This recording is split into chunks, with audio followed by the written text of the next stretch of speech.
ang nagsulat ining Psalms 85, iyang nakita unsa ang Ginoo naluoy sa ilang kahimtang. Abi nimo, nganong ang Israel gipuli-pulihan sila conquer sa lain nga mga nasod.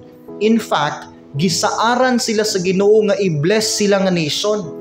I-bless ang ilahang kaliwat. Pero nganong ang Israel gipuli-pulihan in taon sila conquer sa nagkalinlain nga mga nations o kingdoms. Tungod na sa sala or violation sa Israel. Ingon ang Bible, daghan kay silang idol. Nagaserve na silang mga Diyos. Ilan ang gisalikway ang Diyos, wa na sila naminaw sa mga prophets. Ilan ang gireject ang pagbadlong sa Ginoo. So nasuko og nang luod ang Ginoo nila, gipa-conquer sila sa mga nagkanlain nga hari. Bisan tuod wala pa na-settle ang problem sa Israel. Wala pa sila napasaylo sa Ginoo, wala pa sila naghinulsol sa ilang sala. Naluoy gihapon ang Ginoo nila o gipabalik sila sa ilahang yuta nga natawhan. Ang psalmist nga nakakita nining tanan gisulat niyang Psalms 85. Naani duha siya ka main point. Iyang gidaig ang Ginoo nga bisan sila nakasala, bisan sila nagkulang sa Ginoo, thankful siya kay gipabalik gyapon sila sa ilang yuta nga natawhan, nakahimamat pagyud sa ilang mga kaliwat. Matanaw nimo gikan sa verse 1, follow me sa verse 1. Lord, thou hast been favorable unto thy land. Thou hast brought back the captivity of Jacob. Thou hast forgiven the iniquity of thy people. Thou hast covered all their sin, Selah. Thou hast taken away all thy wrath. Thou hast turned thyself from the fierceness of thine anger.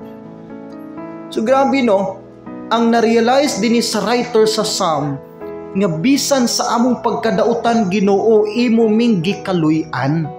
In fact, pwede naman unta pulbuson tanang Israel sa Babylon pa lang. Pwede man sila pang patio na. Pwede naman unta sila dili na kaluy-an. Pero gipreserve sila sa Ginoo, gipa-conquer ang Babylon sa Persia, ug ang Persia mo'y nagpabalik nila sa ilaang pamilya. Unsay pinakadako nimong sala sukad nahimo sa Ginoo? Kay numdum pa ba ka?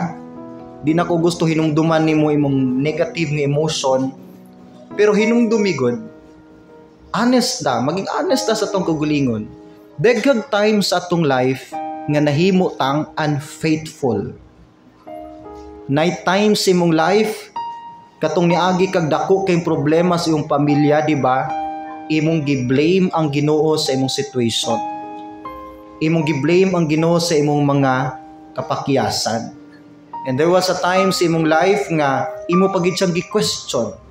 Kapila ka ng luod sa Ginoo, di ba? Di ba wala ka ni church pila ka months, basin year gyud wala ka ni simba kay nang luod ka sa Ginoo. And then hinihinay kag balik sa imong bisyo. Hinihinay kag tilaw sa imong bisyo. Pag inom nimo sa Red Horse kay balo jud kang di mao, pero imo gyung gituyo kay nang luod lagi ka sa Ginoo. Imo sang gihagit, imo sang gi-blame, nganong pobre man mi, nganong wala ko ka eskwela, nganong nasakit si tatay, nganong gikuha nimong family member namo.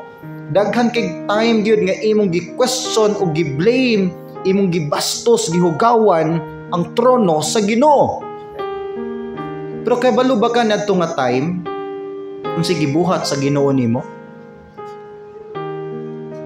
Na-admit ba ka sa emergency?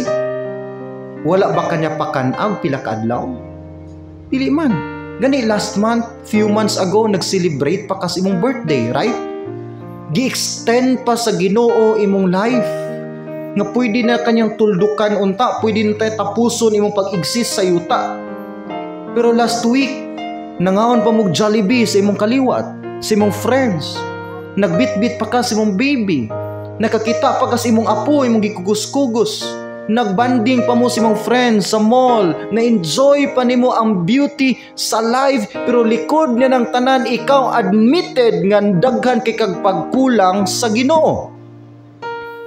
Grace ug mercy ang tawag ni ana.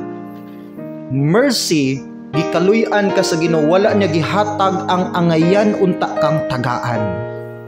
Angayan naman unta tang tapuson. Di ba sa imong life daghag hapit ko na disgrasya, hapit ko na disgrasya, hapit lang. Mercy ang tawag niya na. Hapit ko, abi na kung mauna to'y katapusan, pero wa pa di ay, mercy ang tawag niya na. Nga unta, hutdan na kanyang oxygen, unta, dayuna na kanya sa ospital, pero wala niya gihatag ang angayan kang tagaan kay naluoy siya nimo. Mercy, kaluoy. On the other side, gitawag ni siya grace.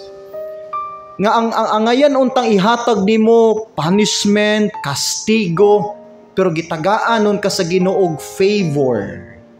Grace ang tawag niya na. Gitagaan ka sa dili ka angayang tagaan. Gitagaan kanyang chance, tanaway mong life. Nakabalik pa ka sa church, nindot pa kay mong lingkod, ligon pa imong backbone, makaklaro pa ka sa lyrics sa screen, makakanta pa ka para sa Ginoo, gibalik sa Ginoo ang kalagsik sa imong lawas, ug nangalagad pa ka karon likod sa imong pagrebelde.